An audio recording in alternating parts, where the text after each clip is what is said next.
is up, YouTube? I'm going to turn this into this. Let's make a bowl. Shall we? Let's begin.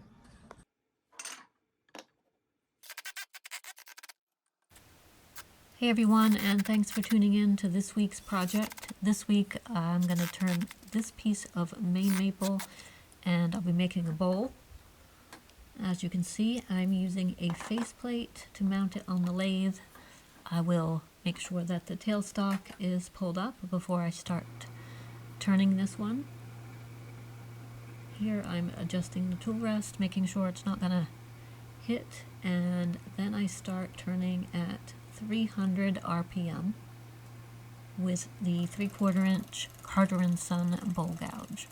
And as usual, all the tools and products that I use will be listed in the video description if you want to check them out.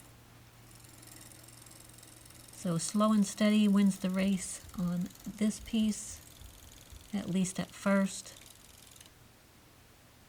Stopping here and checking, and you can see there's some tear out on the end, which I'm not too worried about. It will get cleaned up shortly. Up to 400 RPM at this point, and it's coming into round.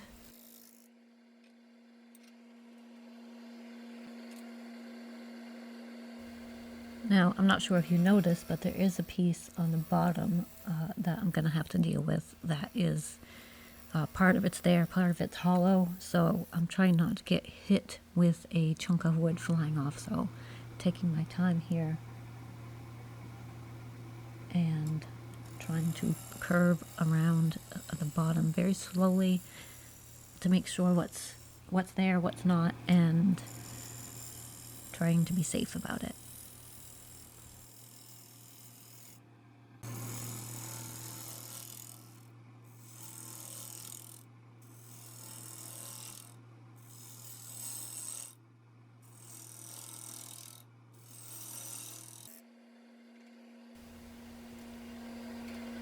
And as you can see there's still some hollow space left.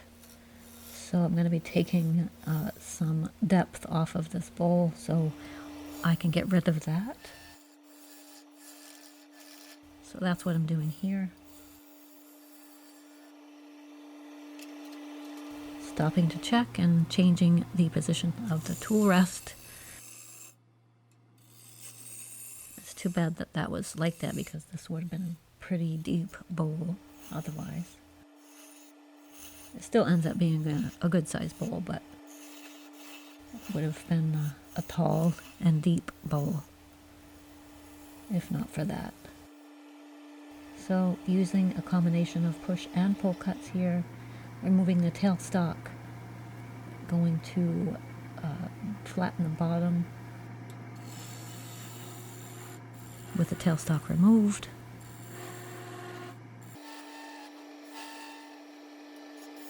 And then start working on the mortise and foot.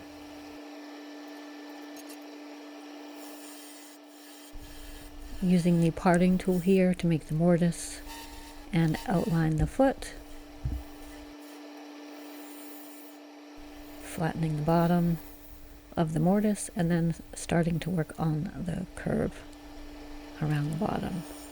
At this point, I'm also noticing some very fine cracks all along one side of the bowl that at this point I haven't figured out how to deal with those yet. I'm not sure how deep they are. They look pretty surface level at this point, but I'm not really sure.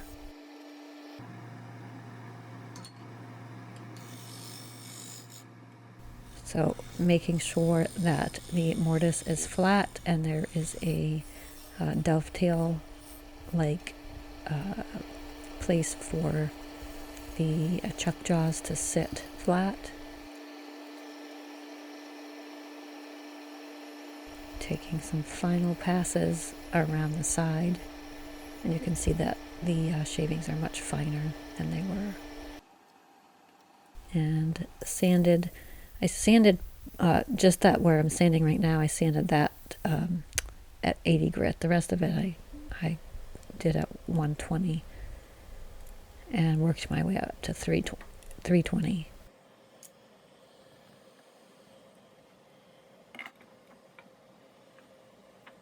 Putting it in the chuck, making sure it is tight, and then retightening the chuck jaws. And then I set up a Forstner bit with a drill chuck, and I'm going to be just hogging out some material here. What I'd like to do here is really just get down to the depth that I'm going to core out the bowl to, or at least close to that, so I have a reference point of where to stop, and then hollowing it the rest of the way like this. Makes it for a pretty speedy process if you have wood that that turns nicely like maple does. Moving the lawn and garden bag so at least some of the shavings fly off into there, so I have less pickup to do. What do you guys do with your wood shavings? I save them in the lawn and garden bags and give them to my sister for gardening and compost and stuff like that. Leave me a comment down below with what do you do. Is it good fire starter, good fire pit shavings to start a fire? I don't think I've ever asked what anyone else does with it.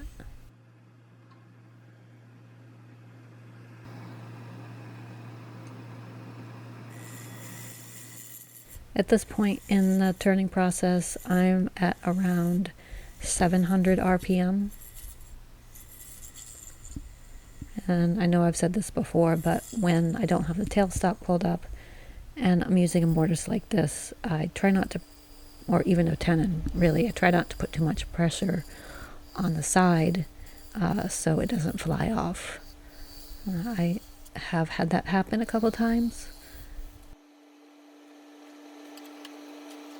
It's not always the fault of the mortise or tenon.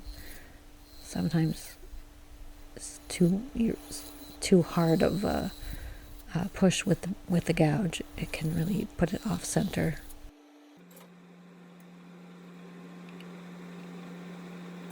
Using the calipers to check the thickness, and as you see, I switched to the interior curved tool rest to make this a little easier and safer as well. I've got a lot of questions about this tool rest in particular, so it is linked in the video description. It's one of those things that I wish I had got a long time ago when I did get it. I think it's a little over $100 on Amazon, so you know, it's not cheap, but I think it's worth it. It's well made.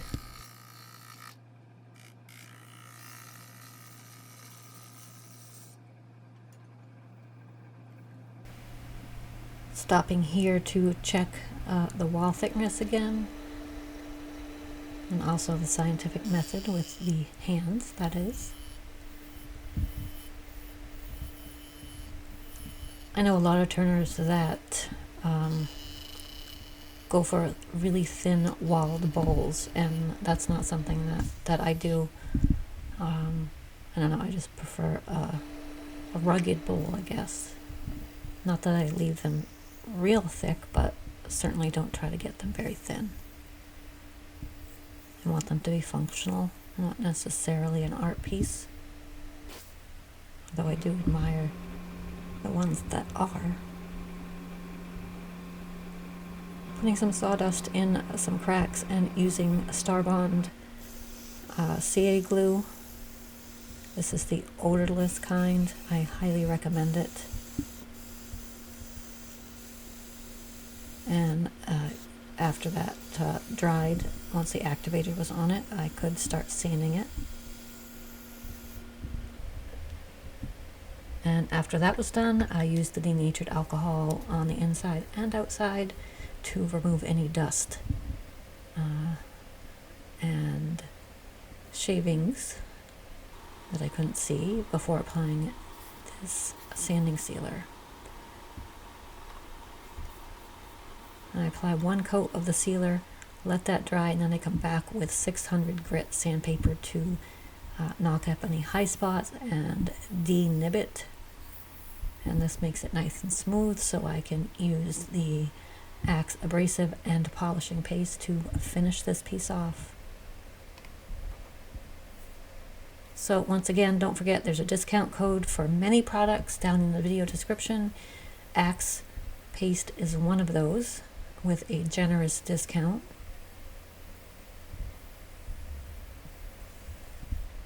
So if you do any type of woodworking, even if it's not wood turning, it's great stuff. Definitely recommend trying it. And it's so easy to apply and use.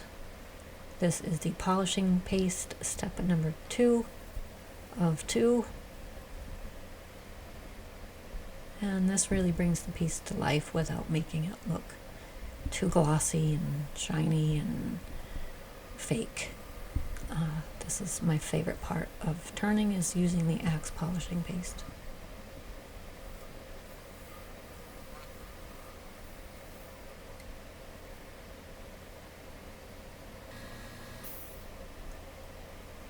Taking it off, and I'm going to show you a little bit here before getting on camera again and letting you know what I think. Stay tuned. What is up at YouTube? Thank you so much for watching. Before I show you this finished piece, please make sure you hit that thumbs up button and also subscribe if you haven't already. It would really help me out and it helps me keep making more videos. So thank you in advance. Here is the finished piece. By all accounts, this is a pretty plain piece of maple, but there's something about the simplicity that I really like on this one.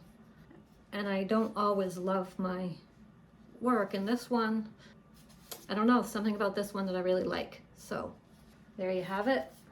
There will be some photos, some beauty shots coming up, so don't go anywhere just yet. I want to thank some supporters of this channel. I want to thank Starbond Adhesives. I want to thank Total Boat, Axe Wood Paste. This is finished with Axe, by the way. Don't forget that there is a coupon code for PF Woodturning viewers down in the video description to save some money on Total Boat, Axe Wood Paste, Starbond Adhesives, Area at Work, Glowforge as well. There is a section down in the video description that has all the discounts from the companies that support this channel. So thank you to all of them. Show them some love and go check it out. And till next week, peace out, guys.